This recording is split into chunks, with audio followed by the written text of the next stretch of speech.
L'enseignement d'aujourd'hui a un rapport avec le baptême. Un baptême, on en a eu un il y a à peu près un mois. Paul, pour ceux qui connaissent pas bien ici, vous avez vu qu'il y a une trappe ici, et puis il y a un bassin. Ici, dans une église, ça s'appelle un baptistère. L'enseignement d'aujourd'hui, en fait, je sais plus trop à qui je vais m'adresser, à des gens qui connaissent déjà quelque chose, à des gens qui ont été baptisés, à des gens qui n'ont pas été baptisés. Et je me suis dit, je vais mettre mon point focal sur 5 images bibliques du baptême.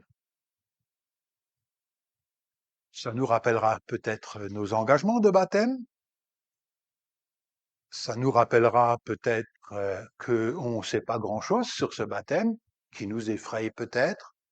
Vous savez que dans cette église, nous ne baptisons pas les bébés, pour ceux qui ne savent pas encore. Nous baptisons certaines personnes. Nous baptisons pas les bébés parce que le bébé, même de familles qui ont reçu l'évangile, ne sait pas à quoi il s'engage encore. Et je me suis dit, je vais prendre de la Bible 5 images du baptême. Il y en a peut-être d'autres, mais vous serez peut-être un petit peu surpris. Je vais l'illustrer aussi. Alors, la fin des évangiles, Jésus a donné sa vie par amour, a refusé d'utiliser le glaive pour lutter contre le mal.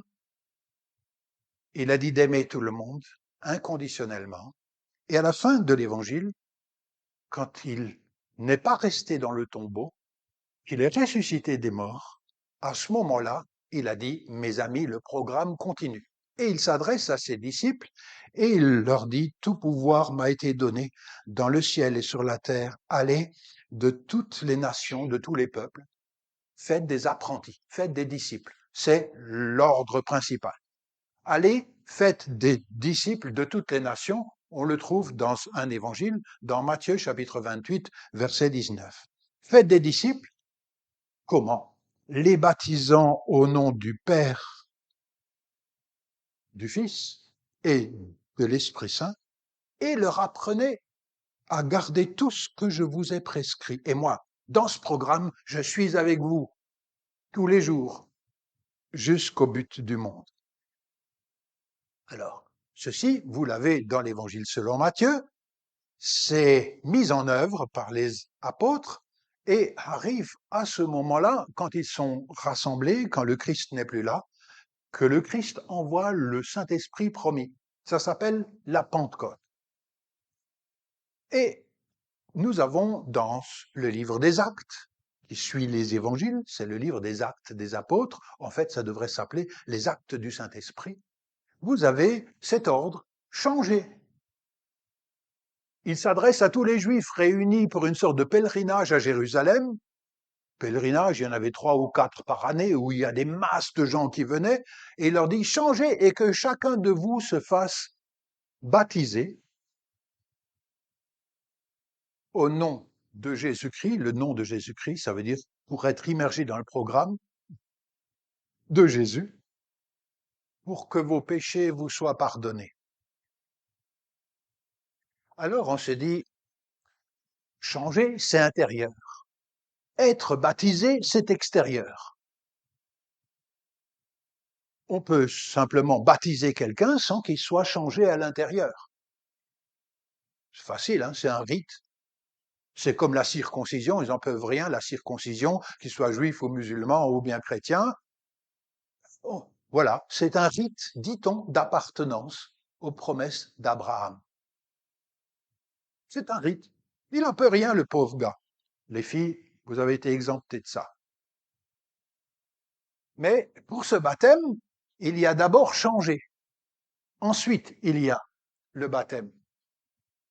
Et que chacun de vous se fasse baptiser. Et c'est quelque chose d'important. Le baptême a été institué par le ressuscité pour que son programme continue. mais ça passe pas sans une transformation intérieure. Vous avez ici, dans l'évangile selon Marc, cette fois-ci, nous avons vu Matthieu, Jésus leur dit, allez par le monde entier. C'est fini c'est fini ce point focal juste pour moi et ma nation. Vous savez, on peut mourir pour moi et ma nation.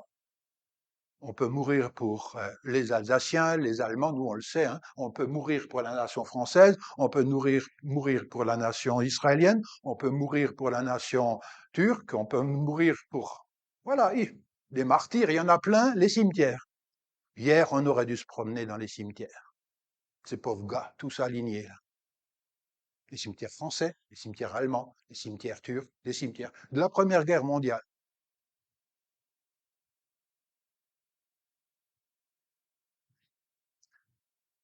Aller par le monde entier, proclamer l'évangile. L'Injil, c'est la bonne nouvelle. Quelle est la bonne nouvelle? Qu'il y a un plan B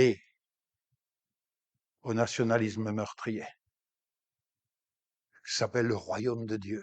C'est un programme dans lequel on est invité, si on change et si on s'oriente. Et l'évangile à toutes les créatures. Pas juste tous les Français, pas juste tous les Alsaciens, pas juste tous les Arabes, pas juste tous les Indiens ou Chinois, toutes. Celui qui croira, ça ne veut pas dire qui est crédule, ça veut dire qui croira dans le message que Jésus a annoncé, dans le programme de vie de quelqu'un qui a surmonté même la mort. Ça s'appelle la résurrection. Celui qui croira. C'est pour ça qu'il s'est promené et que des gens ont vu, ont touché l'endroit de la peine capitale pour vérifier qu'il est mort. Mets ton doigt ici, Thomas. Celui qui croira et sera immergé dans le programme, permettez, baptisé, sera sauvé. Celui qui ne croira pas sera condamné. En fait, il s'auto-condamne. Je fais un commentaire ici de quelque chose qui est en Marc, qu'on connaît un petit peu tous. Un petit peu tous, et pourtant, je mets le point focal sur plusieurs images. Voici le premier. C'est un bain. Le baptême, c'est un bain. Bon, aujourd'hui, il y a des douches, hein, mais c'est un bain de quelque chose qui est un nom très religieux, la régénération. Je ne sais pas quand est-ce que vous l'utilisez, quand vous parlez avec vos collègues de travail, ce mot, mais c'est très religieux. En fait, ça veut dire quoi? Oui, renouvellement, renaissance, le bain d'un programme nouveau, radicalement nouveau, reformaté. Merci, moderne. La deuxième image, c'est l'ensevelissement. L'eau. L'eau, c'est comme un ensevelissement. Tu disparais et tu réémerges, mais tu disparais. Une sorte de purification. On change le programme, on change ce qui me déterminait jusqu'à là. Troisième image, c'est un passage. Un passage. Alors, pour ceux qui connaissent la Torah, ce qui a précédé les monothéismes divers d'aujourd'hui, c'est la révélation d'un Dieu qui libère. C'est un passage.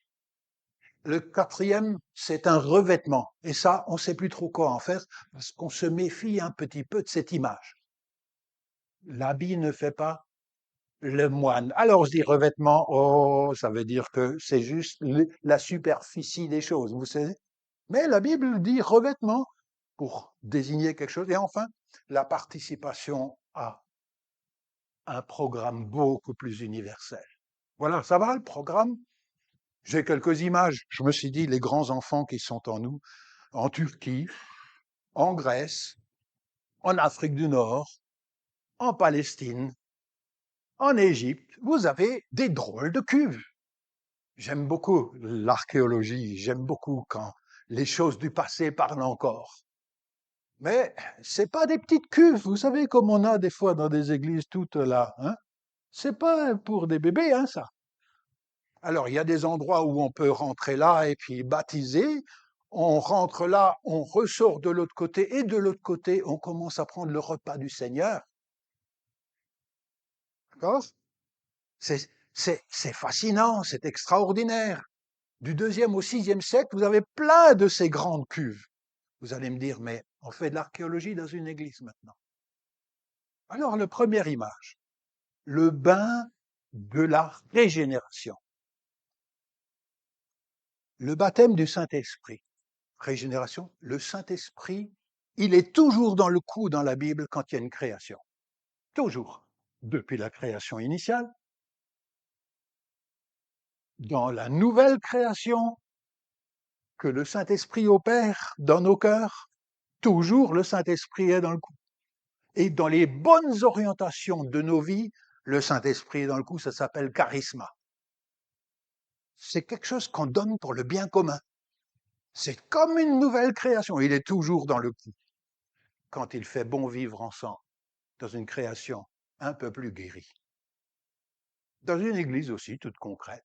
Moi, j'ai vu charisma de multiples façons dans le cadre du culte, mais je sais que charisma, ça s'arrête pas au cadre du culte, c'est le tout de la vie, hein. C'est chez moi, chez toi, c'est au travail et quand je dors. Régénération initiale à la vie nouvelle n'est pas le résultat du baptême, c'est la condition du baptême. Vous ne pouvez pas baptiser quelqu'un et appeler ça le bain de la régénération en croyant que c'est l'eau qui l'opère. C'est pas l'eau qui l'opère, c'est le Saint-Esprit. C'est la raison pour laquelle nous baptisons seulement quelqu'un qui a reconnu dans son cœur que la souveraineté de Jésus sur sa vie est mieux que ce qui le formatait avant. C'est-à-dire, personne ne peut confesser que Jésus, le Jésus des évangiles, hein, pas un veau d'or quelque part, est le Seigneur si ce n'est par le Saint-Esprit. C'est la raison pour laquelle on demande que la personne qui est là-dedans ne nous raconte pas du bastringue, ni comment il l'a vécu, mais surtout une chose, c'est qu'il a changé de souveraineté, que maintenant c'est pour Jésus qui vit. Et c'est ce que j'ai entendu, hein, Paul. Paul, c'est qui a été baptisé un mois. Après, comment on l'a vécu, ça peut être intéressant. Mais qu'il y ait changement de souveraineté par la grâce de Dieu, c'est ce qui est déterminant. Régénération. Le bain de la en fait, c'est le bain qui atteste de la régénération. Parce que le vrai baptême, c'est celui où je reçois le Saint-Esprit qui me dit, t'es un enfant de Dieu maintenant. C'est la condition au baptême d'eau. Vous comprenez cette phrase-là? N'est pas le résultante du baptême, mais sa condition. Car nous avons tous été baptisés dans un unique esprit, pour un seul et unique corps. Et ça, mes amis, ce corps-là, il y a des juifs dedans, pas tous les juifs. Il y a des Turcs dedans, pas tous les Turcs. Il y a des Russes dedans, pas tous les Russes. Il y a des Français et même des Alsaciens. Un seul corps. Ma nouvelle appartenance, le bain de la régénération de l'esprit, le bain qui teste la régénération, pas le bain qui fait la régénération. Vous comprenez la chose de l'image? Distinction entre baptême de l'esprit et baptême d'eau. Le baptême d'eau demande une adhésion consciente, voulue à l'œuvre de Dieu. Ça, c'est une image. Et maintenant, celle-ci. Celle-ci, qu'est-ce que vous voyez? C'est un baptistère entre le 4e, 5e siècle. Après Jésus, c'est en Tunisie. C'est magnifique, hein? Qu'est-ce que vous voyez à part magnifique? Oui? Une forme de croix? Oui? On peut mieux faire, hein? On descend et on peut remonter. Oui? En tout cas, deux chaises? Oui? Ah, oui. Ah oui, on peut aussi s'asseoir. Oui, c'est ça. C'est dans l'église de Vitalis, à Sbeitla, en Tunisie. Il y a un croix et quelque chose que vous n'osez pas dire. Le bain de la nouvelle naissance. Et un jour, un vieux monsieur, très religieux, dit l'évangile, il s'appelait Nicodème. Et Nicodème dit, comment puis-je rentrer de nouveau dans l'utérus de ma... Non. Puis-je rentrer de nouveau dans l'utérus de ma mère et renaître? Jésus, qu'est-ce que tu racontes? Et Jésus lui dit, le prophète Ézéchiel, chapitre 36, a dit, si tu ne nais pas de nouveau d'eau et d'esprit, tu ne peux pas voir le programme de Jésus, tu ne peux pas voir le royaume de Dieu, tu ne peux pas entrer dans le royaume de Dieu. Nicodème, ta religion juive ne suffit pas. Les bains de la nouvelle naissance. C'est donc,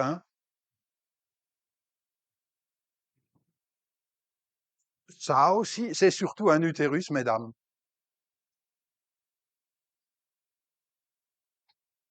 Mais on n'ose pas le dire dans une église, hein? On n'ose plus le dire.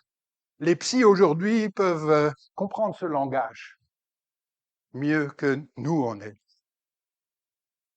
Bien sûr que c'est aussi une croix. L'aspersion d'une eau pure et un cœur neuf donné, ça c'est Ézéchiel 36. Mes amis, Nicodème et Jésus discutaient d'Ézéchiel, ils savaient très bien, et Jésus lui dit, Ézéchiel, le dit, ta Bible le dit. Il suffit pas d'être juif ou alsacien ou turc ou français ou allemand. Il suffit pas d'être circoncis. Il faut naître de nouveau. Alors, si vous retenez qu'une chose, retenez ça peut-être. C'est tellement capital et important. Le bain de la régénération. Alors, vous avez, euh, Paul écrit à son collègue qui s'appelle Tite. Dieu nous a sauvés, non en vertu d'œuvres alsaciennes que nous aurions accomplies nous-mêmes dans la justice. Alsacienne, c'est pas dedans. Mais en vertu de sa miséricorde. Personne mérite le baptême du Saint-Esprit, c'est une œuvre de Dieu. Personne ne mérite que le Christ l'aime, c'est une œuvre de Dieu. Par vertu de sa miséricorde et par le bain de la régénération, le bain de la nouvelle naissance et de la rénovation que procure l'Esprit. Il y en a des choses dans cette phrase, hein, mais c'est limpide. Ça vient pas de nous. Dieu appelle et il nous fait la grâce de rentrer dans un projet qui continue. Ça, c'est une image. Et d'ailleurs, quand vous regardez les récits de conversion dans le livre des Actes, que ce soit des Éthiopiens, que ce soit des hellénisants grecs, que ce soit des Juifs, peu importe, les récits de conversion suivent ça. On écoute la parole de Dieu qui dit Dieu, dans sa miséricorde, fait grâce de nouveau. Ça commence par là. Ensuite, il y a la confiance dans cette parole. C'est pas la crédulité, hein, la foi. On croit en ça. On reçoit le Saint-Esprit quand on est adopté. Qu'elle devient enfant de Dieu, t'es greffé à quelque chose que tu mérites pas, que je mérite pas. Et c'est bon de le rappeler. Et puis, il y a le baptême d'eau qui fait quoi? Il dit, je vais maintenant extérieurement témoigner de cette transformation et de ce nouveau programme dans lequel je suis engagé. Et on s'engage dans une vie communautaire, on fait partie du peuple de Dieu universel. Ça va le programme? C'est trop simple. On en a fait des complications et des torsions là-dedans. Ça, on l'a vu, mais les enfants éduqués.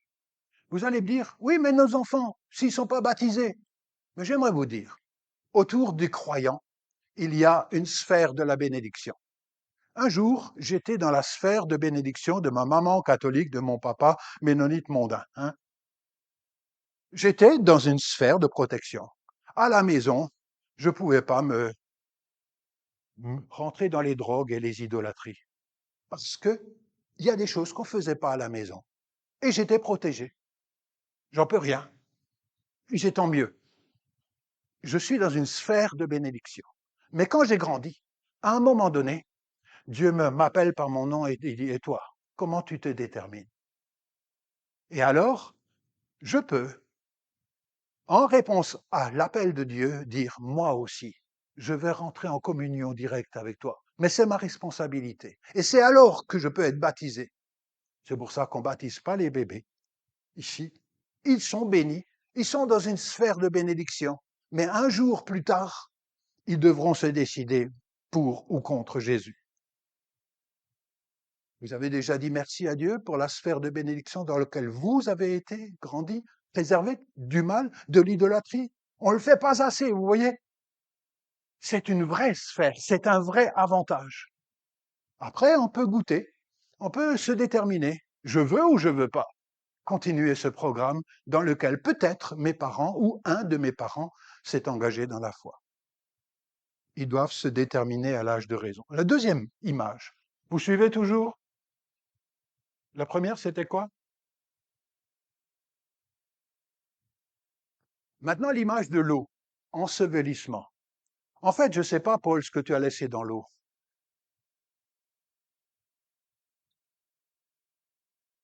Qu'est-ce que tu as dit que tu as laissé dans l'eau?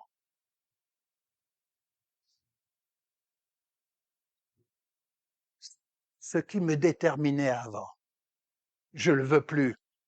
Je témoigne physiquement que mon vieux bonhomme ou ma vieille bonne femme, elle est restée là-dedans. Vous arrivez à comprendre? J'utilise des mots un petit peu passe-partout, mais ou bien ignorez-vous que nous tous qui avons été baptisés en Jésus-Christ, c'est dans son programme, dans ce qu'il a inauguré, personne n'a aimé comme lui. Il n'a pas juste dit, voilà ma religion, tu me suis ou je te tue. Il n'a pas dit ça. Il n'a pas dit ça. Il a dit le contraire. Vous tous qui avez été baptisés en Jésus-Christ, nous dit la lettre de Paul aux chrétiens de Rome, c'est en sa mort que nous avons été baptisés. Il y a quelque chose qui part avec l'identification à la mort du Christ. Et je crois que c'est important. Donc, la mort n'a alors plus d'emprise. Nous nous réclamons de sa victoire parce que nous avons laissé cette vieille manière. Et nous avons été appelés par la grâce de Dieu, happés par la grâce de Dieu. J'ai été baptisé. Vous vous répétez ça des fois? J'ai été baptisé en Jésus-Christ. Mon identité, c'est lui, je les veux. C'est pour ça que le baptême n'est jamais fini, en fait. Toujours à nouveau, on se réajuste sur cet acte symbolique d'un moment. Doit toujours être actualisé. De même, vous aussi, nous dit encore toujours Paul au Romains chapitre 6, versets 11 et 12, de même, vous aussi, considérez que vous êtes, c'est une autocompréhension, mort pour l'ancien programme. Qu'est-ce qu'il y avait dans l'ancien programme?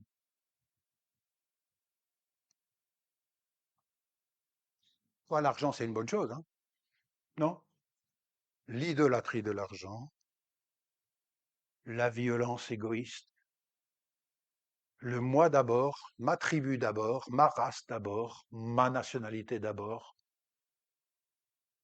Vous voyez le lien avec ceux qui défilent des fois maintenant? Vous voyez le lien?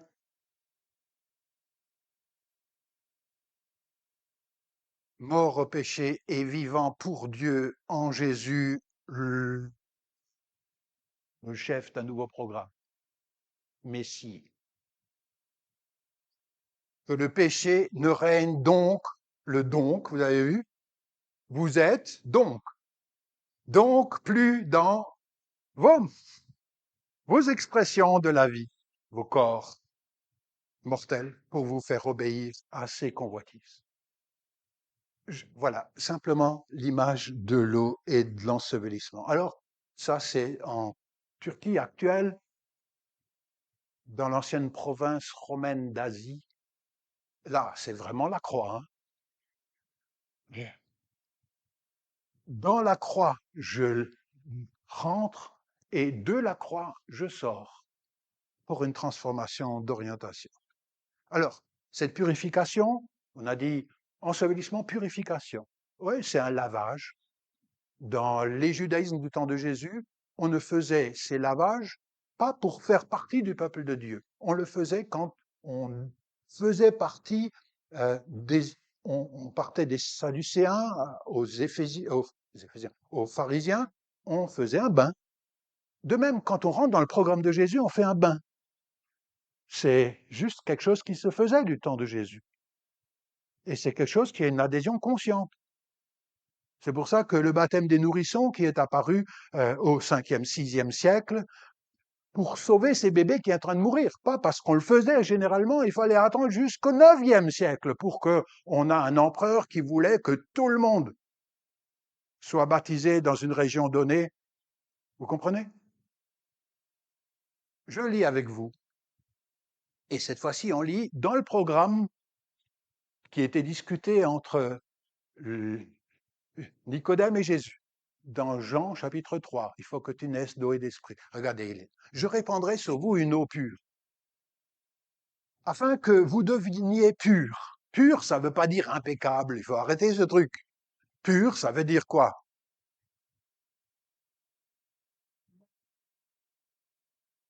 Oui, sans mélange. Pure laine, ça veut dire il n'y a que de la laine. Vous comprenez? Afin que vous deveniez déterminés dans le bon sens. Je vous purifierai de toutes vos souillures et de toutes vos idoles. Il parle à des juifs. Normalement, il n'y a pas d'idoles. Et pourtant, il y en a bien des idoles sous les monothéismes. Vous comprenez? Je vous donnerai un cœur nouveau. C'est le siège même de la personnalité qui décide, qui pense le cœur. J'enlèverai de votre être votre cœur dur comme la pierre, et je vous donnerai, œuvre de Dieu, c'est pas l'œuvre d'une église ce machin, un cœur de chair. Je mettrai en vous mon propre esprit, transplantation d'esprit, et je ferai de vous des gens qui vivent selon ma volonté, mes lois, et qui obéissent à mes commandements pour les appliquer. Je trouve ça juste l'évangile. C'est Ézéchiel, mes amis, c'est des centaines d'années avant Jésus. Prophétie. Voilà donc la deuxième. Et puis quand vous regardez des conversions, il y a un Ananias qui dit à un juif, Paul, après avoir retrouvé la vue, suite à la rencontre avec Jésus sur le chemin de Damas, et maintenant, pourquoi attendre encore? Si tu as été touché, si tu as été touché par Jésus, si tu as été guéri par Jésus, si tu as goûté qu'il est bon, lève-toi, sois baptisé et lavé de tes péchés. Mais là, la formule est ambiguë. C'est quoi qui lave des péchés? C'est pas l'eau, c'est le Seigneur. Le Seigneur, il prend ma crasse, ma violence, mon égoïsme, et puis il la cloue sur la croix. Il la prend sur lui en faisant appel à mon nom. Acte chapitre 22. Pour chacun des baptisés, l'eau est semblable à un petit déluge. Je suis mort dans mes anciennes prétentions. Je suis reformaté. Merci. L'image. Voilà. Donc, il y avait à Strasbourg, du temps où on avait de nouveau l'imprimerie, quelqu'un qui était de cette persuasion-là, qu'on ne naît pas chrétien, qu'on le devient. Et c'était un ingénieur de la flottaison des bois. Flottaison des bois, du bois, pour l'amener en ville. Et il a vu que dans la Bible, il est question du baptême comme un engagement de bonne conscience envers Dieu. Un engagement de bonne conscience envers Dieu. ou une demande envers Dieu de bonne. Le baptême est une demande envers Dieu d'une bonne conscience. Et puis il dit la chose suivante. Une bonne conscience, en nouveauté de vie, une bonne conscience, ne peut être créée et atteinte que par l'Esprit de Dieu. C'est pas moi qui peux la façonner tout seul. Il nettoie le cœur, il nous unit par la foi, dans la mesure où cette alliance de la conscience, cet engagement, cette nouvelle alliance de la conscience que Paul et ceux qui sont baptisés ont prise ici,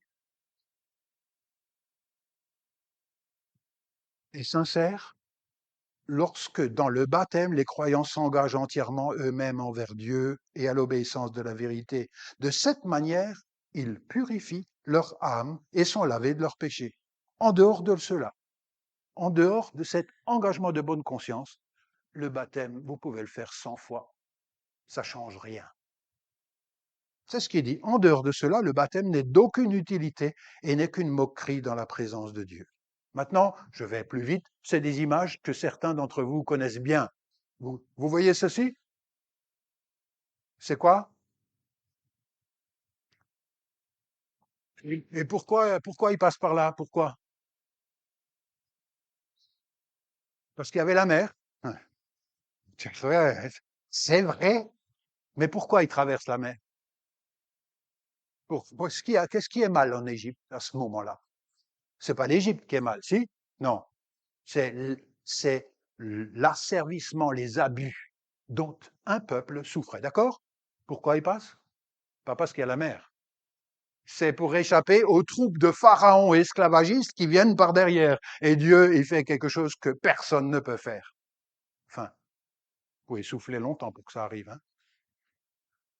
Le passage, l'eau comme réactualisation d'un passage hors de l'esclavage vers un pays où la justice habite.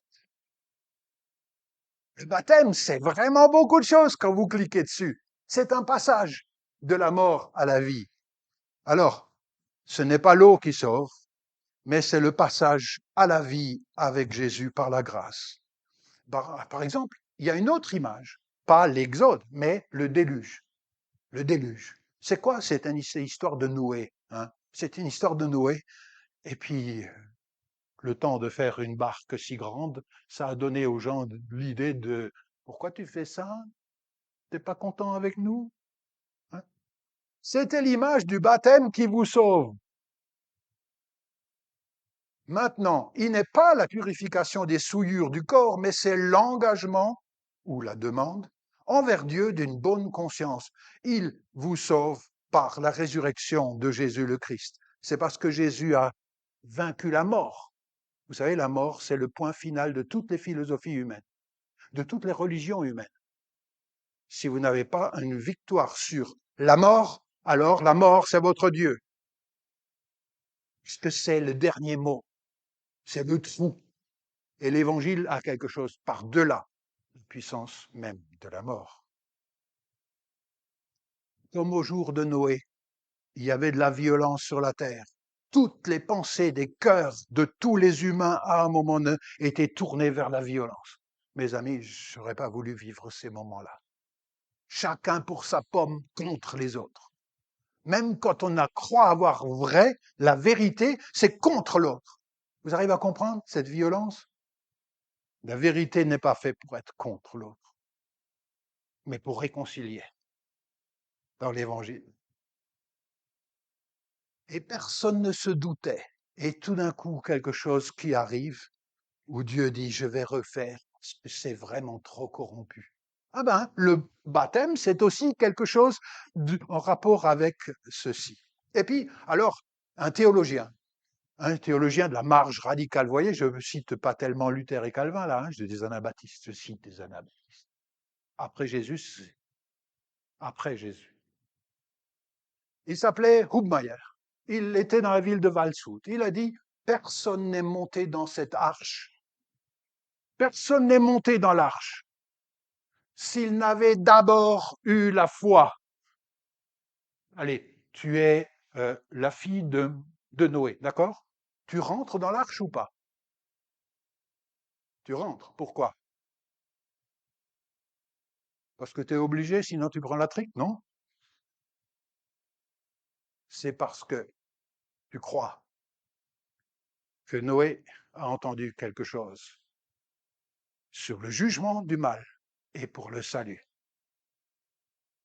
Et c'est pour ça qu'il dit, personne n'est monté dans cette arche s'il n'avait d'abord la confiance en un.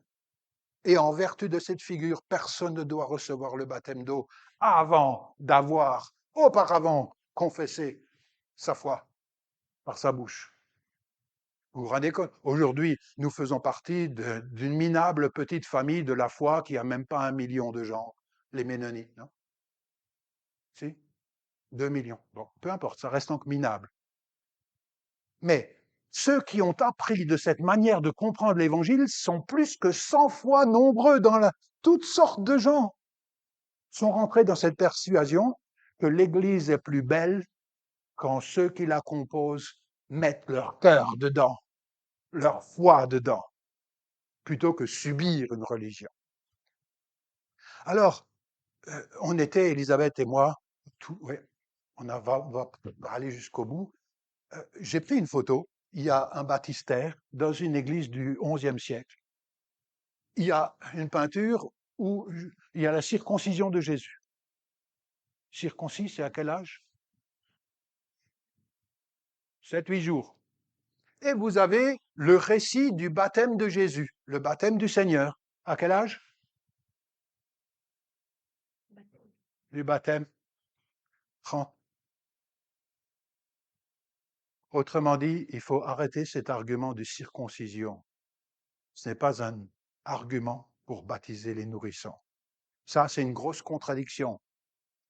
Alors, je termine l'image du vêtement. Simplement, vous avez revêtu Christ. C'est pas pour dire que l'habit fait le moine, mais ça veut dire que c'est ton identité nouvelle. La tunique disait ton rang et qui tu es. La tunique dit qui tu es. Est-ce que ta tunique est claire? Elle est rafraîchie en Jésus le Christ. C'est ça la question ici. Vous avez revêtu Elia, vous avez revêtu le Christ. Ben, j'ai vu ta femme te mettre, non, non, il y a un mois, hein, c'est bien ça. Hein. Vous avez revêtu un habit nouveau. Et la conséquence, c'est qu'il n'y a donc plus parmi vous, juifs et grecs, où il n'y a plus. Arrêtez ces barrières ancestrales. D'accord? Il n'y a plus ouvriers et patrons. Il n'y a plus femmes et... Mais tous, mon identité, c'est de le nouveau revêtement. Mes amis, cette puissance, je ne la connais pas aussi forte dans quelque religion que ce soit, où les barrières sont démolies par le projet du Messie Jésus. Maintenant, par la foi en Jésus-Christ, vous êtes tous fils de Dieu, dit l'épître de Paul aux Galates. Car vous tous qui avez été baptisés pour le Christ, vous êtes revêtus du Christ. C'est fort dans le programme. C'est juste une grâce extraordinaire qu'il nous a faite. Il n'y a donc plus de différence entre les juifs et les non-juifs, entre les esclaves et les hommes libres, entre les hommes et les femmes. Unis à Jésus-Christ, vous êtes tous un. Si vous lui appartenez, vous êtes de la religion d'Abraham. Si vous lui appartenez, alors vous êtes descendant d'Abraham. Et puisque tu es descendant d'Abraham, alsacien, alsacienne, Lorraine, Lorrain, ce qu'il y a d'autre. Vous êtes aussi les héritiers des biens que Dieu a promis à Abraham. Et enfin, l'image de la participation à Christ et au salut plus étendu. Là, j'ai essayé de vous rendre attentif ce que ça veut dire, non? Avec les images du baptême. Dernière image, participation à un programme plus étendu. Ici, c'est un dessin. Vous avez vu, là, il y a Paul, et puis là, il y a Isabelle, et puis là, il y a moi. Vous n'avez pas vu? Il y a toi. et il y a un corps. Je termine avec cette lecture. C'est Colossiens, et puis je lis quelque chose pour vous rappeler le grand programme. Colossiens, l'apôtre Paul écrit à des gens de la ville de Colosse et il dit: plus de mensonges entre vous, car vous êtes dépouillés du vieil homme avec ses pratiques et vous avez revêtu, vous avez vu l'image? L'homme nouveau. Celui qui, pour accéder à la connaissance, ne cesse d'être renouvelé. Le baptême ne cesse d'être renouvelé aussi. À l'image de son Créateur. Là, il n'y a plus grec et juif, plus circoncis et incirconcis, plus, donc pur et impur. Il n'y a plus barbare, scythe, esclave, alsacien, homme libre. Mais, attention, si vous cliquez là-dessus, c'est tout le programme qui vient. Il est tout et en tous. Puisque vous êtes élus, sanctifiés, aimés par Dieu, et on revient à cette image de revêtement. Revêtez donc des sentiments de compassion, de proexistence vis-à-vis du prochain, de tous les prochains, de bienveillance, d'humilité, de douceur, de patience. Autrement dit, le caractère de Dieu. Le règne universel, c'est là que je termine. Ésaïe. Ésaïe, c'est un tout vieux prophète de l'Ancien Testament. Et voilà la vision qu'il avait. Il arrivera dans la suite des temps que la montagne de la maison de l'Éternel, la maison de l'Éternel, c'était le temple de Jérusalem,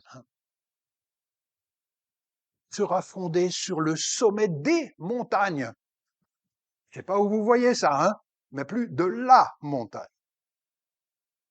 Qu'elle s'élèvera par-dessus les collines et que toutes les nations y afflueront. Des peuples s'y rendront en foule et diront: venez, montons à la montagne de l'Éternel, à la maison du Dieu de Jacob, afin qu'il nous enseigne ses voies et que nous marchions dans ses sentiers. Car de Sion sortira la loi et de Jérusalem la parole de l'Éternel. L'Éternel sera juge des nations, l'arbitre d'un grand nombre de peuples, de leurs instruments militaires. C'est pas marqué comme ça, mais c'est vraiment ça. De leurs glaives. Ils vont faire du boulot. Forger. Il y a des forgerons ici. Quelqu'un a déjà une fois transformé du métal? Oui. Ça demande du biscottos, hein. Ça se passe pas comme ça. De leurs épées, ils forgeront des socs et des oyos. C'est quoi des oyos? Ouais, tu vois, des mots, on devrait vraiment actualiser ça. Et de leurs lances, la lance, ça sert à quoi? À tenir à distance et à tuer, hein. De leur violence intérieure aussi. De leurs lances, ils forgeront des serpes, des machines agricoles pour manger. Une nation ne tirera plus l'épée contre une autre et on n'apprendra plus la guerre.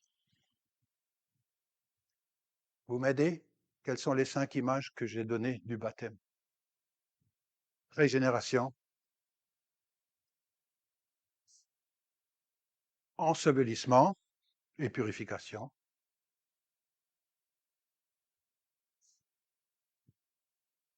Sage,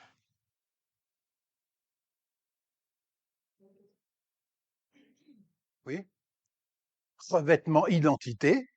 Ah, il y en a qui suivent, hein. Et le programme plus, la participation au programme plus vaste. Que l'Esprit de Dieu nous fasse chaque jour mieux participant à ce programme. Au nom du Christ. Amen.